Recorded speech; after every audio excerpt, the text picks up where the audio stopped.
Alright guys, so we got a 2007 Jeep Wrangler, and we've had this Jeep for about 6 years now, and a couple years back the battery light came on.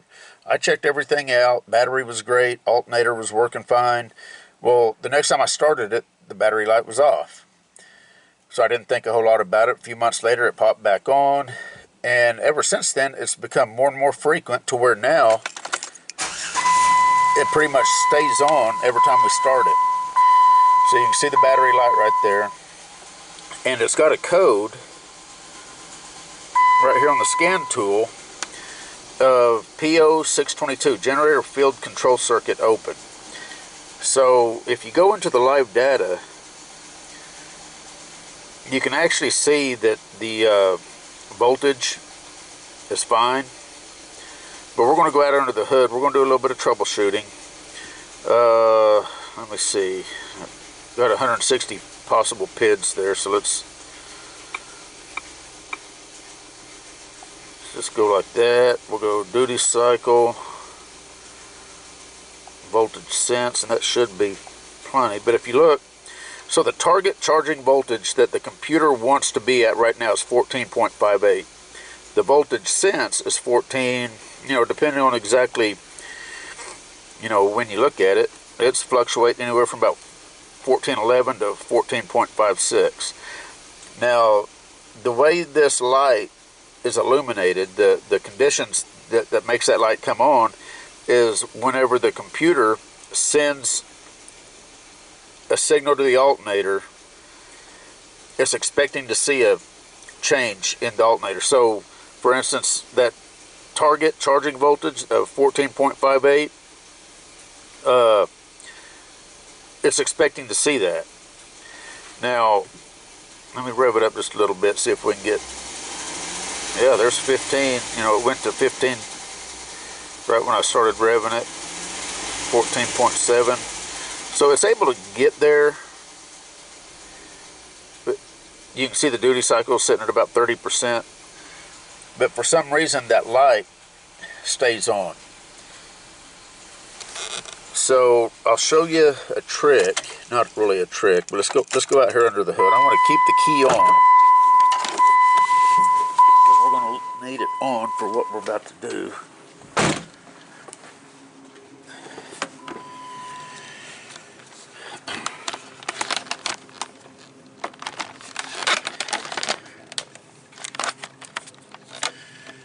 See the alternator right there.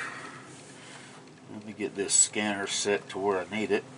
We're going to go here into actuation test, and there should be, yeah, alternator field duty cycle. And what we're going to do, this thing's broke, the clip's busted on it, so it doesn't want to stay snapped on. And that's not supposed to pop completely off there, but no problem. You want to make sure that this connector looks good. You want to make sure that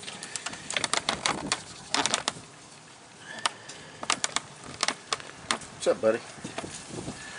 That your pins in here look good. And I mean, I'm looking in there and they look fine. The connector pins look fine.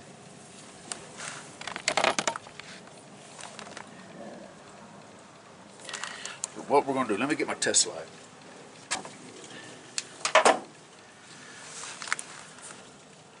I'm going to back probe this. Looks like brown and white or brown and blue wire.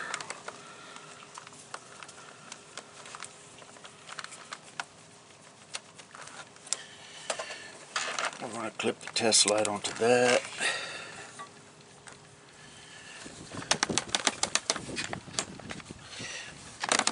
And I'm going to take the ground of the test light, I'm going to clip it on right here. So now I'm going to go over here to the scan tool, keys on, I'm going to hit 10%, and we should get a light. And it should be relatively dim. We're going to go to 20%, 30, 40, 50. Then we'll go back to 0. We'll just take it up to 50, back to 0.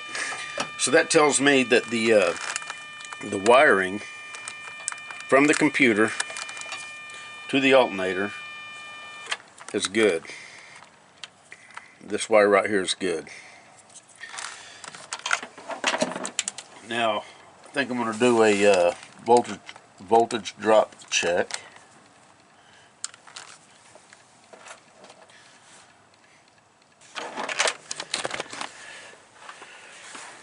Now, to do a voltage drop check, you really need the engine running, so I'm going to start it as soon as I figure out where I can put the camera.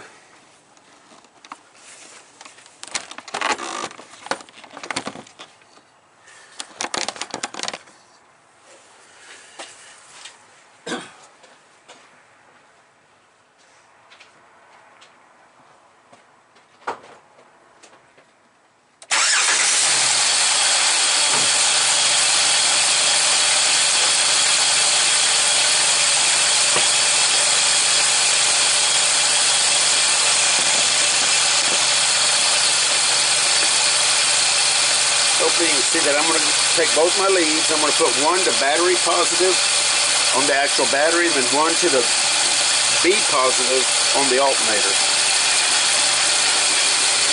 And what we want to see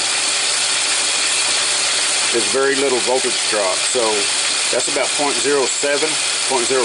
That's perfectly good.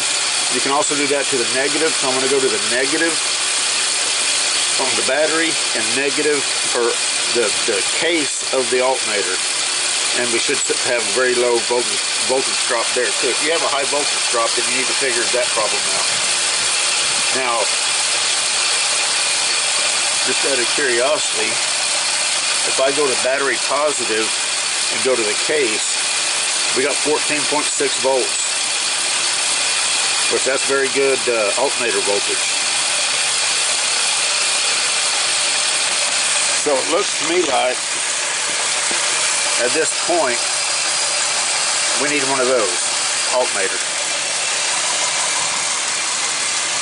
So let me get to that point. Alright, so I'm just going to remove this belt. I've got me a ratchet in here. I'm going to push down on it. And that's all there is to that. I'm going to try to leave that kind of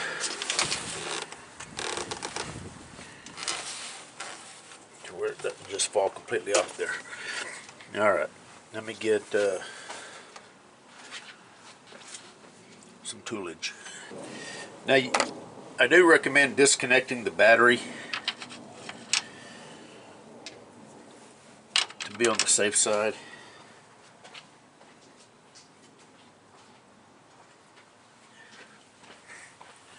But if you're very, very careful, you can do this without sparking anything.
Those were 13 millimeter, by the way. And it looks like the bottom bolts are going to be 16. Yeah, both bottom bolts are 16 mil.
should be it.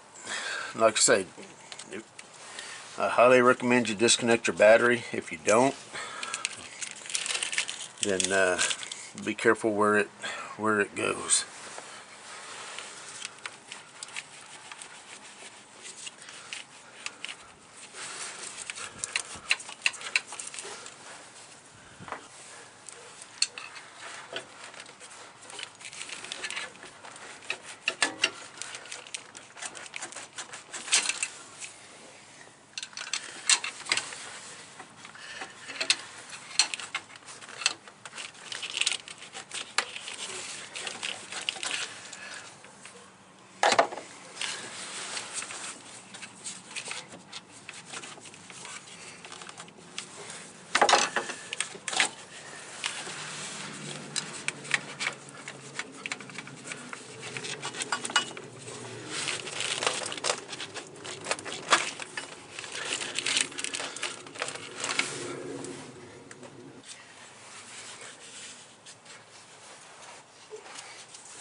Before you drop your alternator down in there, make sure this little bushing is pushed back that way.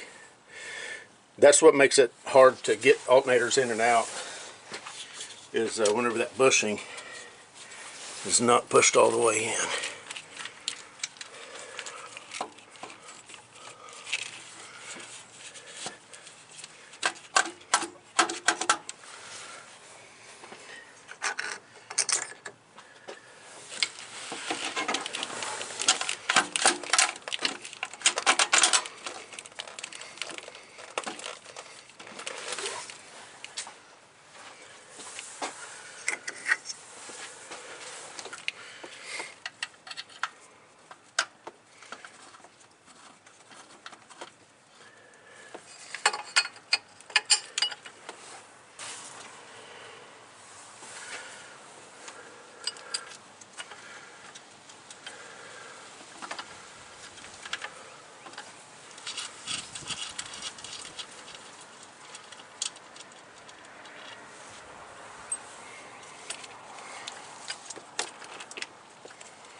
Be careful tightening this up that you don't snap the stud off on the alternator. It doesn't take much.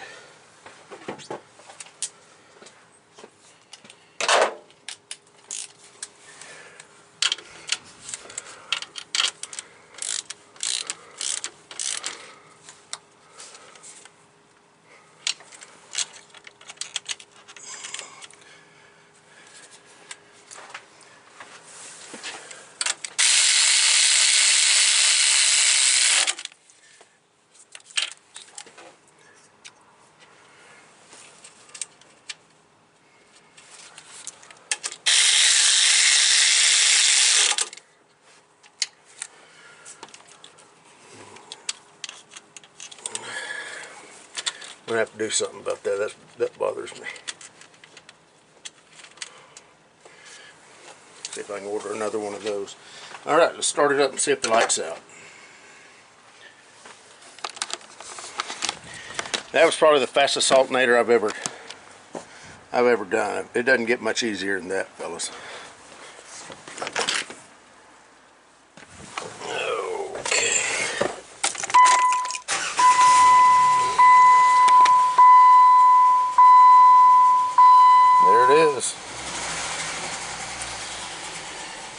That took care of it.